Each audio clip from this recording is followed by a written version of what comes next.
दोस्तों, समाजवादी पार्टी के कद्दावर नेता आजम खान 23 महीनों बाद जेल से छूटकर बाहर आ गए और उनके बाहर आते ही एक तस्वीर हमने देखी, पुलिस के साथ उनकी बहस की। दूसरी तरफ सत्ताधारी क्या कर रहे हैं? सीएम योगी आदित्यनाथ मंच पर पहुंचते हैं और हिंदू मुसलमान करने लगते हैं। कहते हैं कि आजादी से पहले हम 60 करोड़ हुआ करते थे, लेकिन आजादी के वक्त हम 30 करोड़ रह गए। अब ये हिंदू मुसलमान करने की जरूरत क्यों पड़ रही है और दीवारों पर पोस्टर क्यों लगाने पड़ रहे हैं, सब कुछ इस वीडियो में बताऊंगा। नमस्कार, मेरा नाम हिमांशु मिश्रा है, आप देख रहे हैं 4PM न्यूज नेटवर्क। दोस्तों, सीएम योगी आदित्यनाथ की पहचान ही कट्टर हिंदुत्ववादी नेता के तौर पर होती है। 80-20 की राजनीति वो करते हैं और एक बार फिर से उन्होंने वही राजनीति शुरू कर दी है। आजम खान इधर जेल से बाहर आए, उधर वो मंच पर चढ़ गए और कहने लगे कि हम तो 60 करोड़ हुआ करते थे, फिर 30 करोड़ कैसे रह गए। क्या है खबर, देखिए जरा। एनडीटीवी की एक खबर है, लिखा है 850 सालों में 60 से घटकर 30 करोड़ रह गई हिंदू आबादी। सीएम योगी ने आंकड़ों से बताया विदेशी हमलों के वक्त कैसे बदला भारत। भारत पे जब इस्लाम ने पहला हमला किया था, उस समय भारत की आबादी यानी उसके बाद भी सन 1100 तक भारत के अंदर हिंदुओं की आबादी 60 करोड़ थी, 60 करोड़। और 1947 में जब ये देश आजाद हुआ, उस समय हिंदुओं की आबादी रह गई थी मात्र 30 करोड़। आप मुझे बताइए, इन 800-900 वर्षों में हमारी आबादी बढ़नी चाहिए थी कि कम होनी चाहिए थी? कम हुई। हम 60 करोड़ से 30 करोड़ पे आ गए। तो योगी आदित्यनाथ जिक्र कर रहे हैं हम 60 करोड़ हुआ करते थे, लेकिन 800-900 सालों में हम 30 करोड़ रह गए। लेकिन आजादी के बाद किस तरह से पॉपुलेशन बढ़ी है, उसका आंकड़ा भी योगी जी को देख लेना चाहिए। दोस्तों, पूरे भारतवर्ष में अगर बात करें तो 1947 में अनुमानित 35 करोड़ की आबादी थी, जिसमें से 30 करोड़ आबादी हिंदू थी, यानी कि 85% हिंदूज थे, जबकि 10% के करीब यानी कि 3.5 करोड़ मुस्लिम आबादी थी। 1991 में पहली बार जनगणना होती है तो 36.1 करोड़ कुल आबादी निकलती है, जिसमें से हिंदू आबादी 30.5 करोड़ यानी कि 84.1%, जबकि मुस्लिम आबादी 9.8% यानी कि 3 करोड़ 54 लाख मिलती है। इसके बाद 2011 की जनगणना देख लीजिए, 121 करोड़ कुल आबादी हो जाती है पूरे देश की, जिसमें से हिंदू आबादी 96.6 करोड़ यानी कि 79.8% आबादी हिंदुओं की, जबकि 14.2% आबादी मुस्लिम की, जिसमें 17 करोड़ से ज्यादा मुस्लिम आबादी थी। अब 2025 में जो अनुमानित कुल आबादी बताई जा रही है वो 145 करोड़ बताई जा रही है, जबकि हिंदू आबादी इसमें से 115.5 करोड़ बताई जा रही है, यानी कि 79.7%, जबकि 20 करोड़ से ज्यादा मुस्लिम आबादी है, जो कि पूरी आबादी में अगर देखें तो 14.3% के करीब है। ऐसे में ये आंकड़े हमें बता रहे हैं कि हिंदुओं की आबादी भी तो बढ़ी है। ऐसे में 2011 तक आप कहते हैं कांग्रेस सरकार ने बहुत पक्षपात किया हिंदुओं के साथ, तो फिर ये हिंदू आबादी कैसे बढ़ गई इतनी ज्यादा? आप 1991 से लेकर 2011 तक के अगर आंकड़े देखेंगे तो जमीन आसमान का फर्क दिखाई दे रहा है। तो 30 करोड़ की आबादी 96 करोड़ पहुंच गई। अगर इतना ही अत्याचार कांग्रेस की पार्टी में हुआ तो ये कैसे हो गया? अब आइए उत्तर प्रदेश के आंकड़े भी देख लीजिए। 1941 में यानी कि विभाजन से पहले 5.5 करोड़ कुल आबादी उत्तर प्रदेश में हुआ करती थी, जिसमें से 4 करोड़ 64 लाख हिंदू हुआ करते थे, 84.4% अगर आंकड़े देखेंगे, और 15% के करीब मुस्लिम आबादी उत्तर प्रदेश में हुआ करती थी।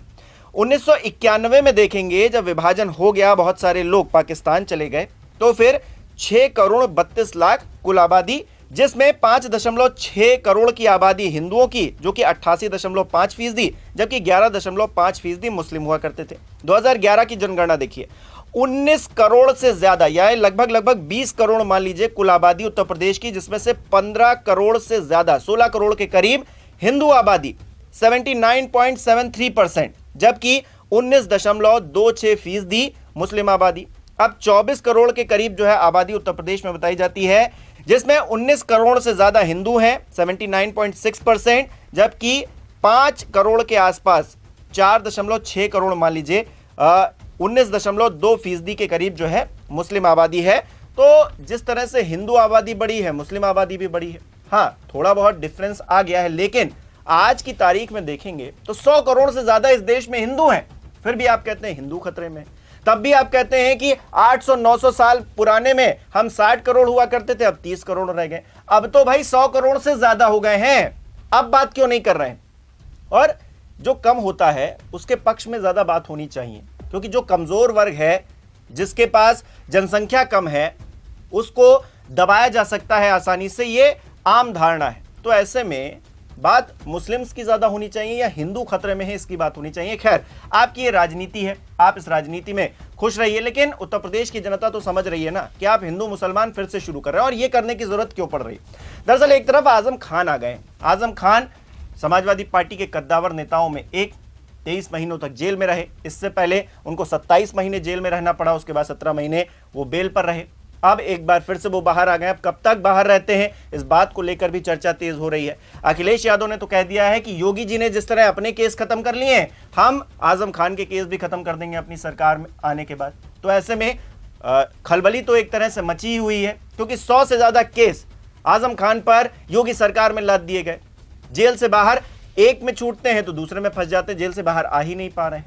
अब 23 महीने बाद जब जेल से बाहर आए हैं तो एक तस्वीर भी उभर कर सामने आई है, देखिए।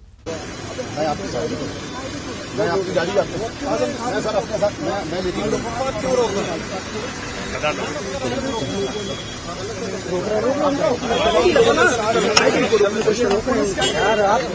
आपके लोग नहीं, मेरे लोग नहीं, ये तो मुसाफिर हैं लोग, जो बाहर के मुसाफिर चल रहे हैं, उनको क्या मतलब परेशान करने से।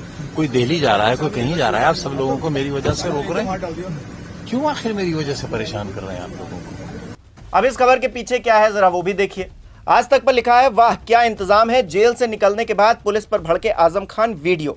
अंदर लिखा है, आजम खान सपा कार्यकर्ताओं के साथ रामपुर पहुंचे तो हाईवे पर पुलिस द्वारा रोके जाने पर भड़क गए। उन्होंने कहा कि ये किस तरह का इंतजाम है कि रास्ता ही रुकवा दे रहे हैं। आजम खान ने कहा, ये इंतजाम है, आपने रास्ता रुकवा दिया, वाह ये इंतजाम है। तो आजम खान जेल से बाहर आने के बाद भी राहत महसूस नहीं कर पा रहे हैं। उनकी राह में रोड़ा बनकर पुलिस खड़ी हो गई है। ये वही पुलिस है जो योगी आदित्यनाथ के इशारे पर एनकाउंटर करती फिरती है। और उत्तर प्रदेश में किस तरह की परिस्थिति है, आए दिन हम देख रहे हैं, घटनाएं हो रही हैं। लखीमपुर से तो एक घटना सामने आई है दोस्तों, एक छात्रा वो किस तरह से कोचिंग सेंटर जा रही थी, एक शोहदा उसके पीछे पड़ गया, कोचिंग सेंटर तक घुस गया। तो सोचिए, ये हिम्मत हो रही है लोगों की, लड़कियों को छेड़ रहे हैं, खुलेआम छेड़ रहे हैं, कोई भी डर खौफ किसी चीज का नहीं है। और योगी आदित्यनाथ मंच पर खड़े होकर कहते हैं कि बहु बेटियों और छात्राओं के लिए हम कितना काम कर रहे हैं, अब कोई भी शोहदा बचेगा नहीं। अब बचेगा नहीं तो ये तस्वीरें कहां से आ रही हैं, अपने आप में हैरान करने वाली बात है। और तो और आपको जरूरत क्यों पड़ रही है योगी आदित्यनाथ जी जगह जगह पोस्टर चिपकाने की। अब पोस्टर की कहानी क्या है, जरा इन तस्वीरों में देखिए। तो इन तस्वीरों के साथ में योगी आदित्यनाथ जी ट्वीट भी कर रहे हैं, देखिए क्या लिख रहे हैं। आदरणीय प्रधानमंत्री श्री नरेंद्र मोदी के दूरदर्शी नेतृत्व में नेक्स्ट जेन जीएसटी रिफॉर्म भारतीय अर्थव्यवस्था को एक नई गति प्रदान करने के साथ ही अन्नदाता किसानों और उद्योग जगत को सशक्त बनाकर आत्मनिर्भर भारत के संकल्प को साकार करेगा। शारदीय नवरात्रि के प्रथम दिवस पर आज जनपद गोरखपुर में नेक्स्ट जेन जीएसटी के संदर्भ में व्यापारी बंधुओं एवं उपभोक्ताओं से संवाद किया। घटी जीएसटी मिला उपहार, धन्यवाद मोदी सरकार। और पोस्टर चिपका रहे हैं योगी आदित्यनाथ और धन्यवाद करते घूम रहे हैं, लोगों को गुलाब देते घूम रहे हैं। लेकिन ये जरूरत क्यों पड़ रही है? 8 सालों से तो आपको जनता की जेब की फिक्र नहीं थी। पेट्रोल डीजल के जो दाम बढ़ गए, एक बार आप तो कहा करते थे कि 35 रुपए में 45 रुपए में मिलेगा पेट्रोल, आज 100 रुपए के करीब उसकी कीमतें और कम होने का नाम नहीं ले रही हैं। सोना आप देख रहे हैं 1 लाख के पार चला गया है। आप अगर देख लीजिए डॉलर की कीमतें किस तरह से, रुपया पतला हो रहा है। मोदी जी कहा करते थे ना, जिनको आप धन्यवाद कर रहे हैं, कि पतला होता जो रुपया है वो गिरती हुई साख का एक तरह से प्रतीक है, प्रधानमंत्री की साख का प्रतीक है। तो कहां गई आपकी साख, और क्यों इस देश में रुपए की कीमत घटती जा रही है, डॉलर क्यों मजबूत होता जा रहा है? तो तमाम सवाल हैं। और लोगों की जेब में पैसा नहीं है, तब आप कह रहे हैं कि जाइए खरीदारी करिए, हमने आपके लिए जीएसटी में रिफॉर्म कर दिया। 8 साल बाद आपको याद आ रहा है जब आपने करोड़ों रुपए कमा लिए हैं। बहुत शानदार हो गया भाई, 28 और 18% खत्म। मैं बोल रहा हूं ना, डायरेक्ट 50%। रुपए का माल आपको 40 पैसे में, 45 पैसे में, 100 रुपए की चीज 45 रुपए में, 1000 की चीज आपको 450 पौने 500 रुपए में, 5000 की चीज आपको 2650 रुपए में। अब बताइए, योगी आदित्यनाथ अपनी कुर्सी बचाने के लिए किस तरह से राजनीति कर रहे हैं। एक बार फिर से हिंदू मुसलमान करने पर लगे हुए हैं, लेकिन आंकड़े कुछ और बता रहे हैं दोस्तों। वो 60 करोड़ की बात कर रहे थे एक वक्त में, आज तो 100 करोड़ से ज्यादा हिंदू हैं इस देश के अंदर। अब बताइए, जब 100 करोड़ से ज्यादा हिंदू इस देश के अंदर है, फिर भी आप ये कहें कि हिंदू खतरे में है, हिंदू परेशान है, तो आपकी सरकार है और आपकी सरकार में हिंदू परेशान है, मतलब क्या है? आपको लोगों के पास जा जाकर ये कहना पड़ रहा है कि भाई आप खरीदारी कर लो, आप खरीदारी कर लो, तो उसमें हिंदू भी है, मुसलमान भी हैं। आपने तो सबको परेशान कर रख दिया, सबको तंग कर रख दिया। ऐसे में राजनीति चमकाने का ये अद्भुत तरीका सीएम योगी आदित्यनाथ का एक बार फिर से सामने आया है। आप इसे किस तरह से देख रहे हैं, हमें कमेंट करके जरूर बताएं। इस वीडियो को लाइक कीजिए, शेयर कीजिए और हमारे चैनल को सब्सक्राइब नहीं किया तो वो भी जरूर कीजिए।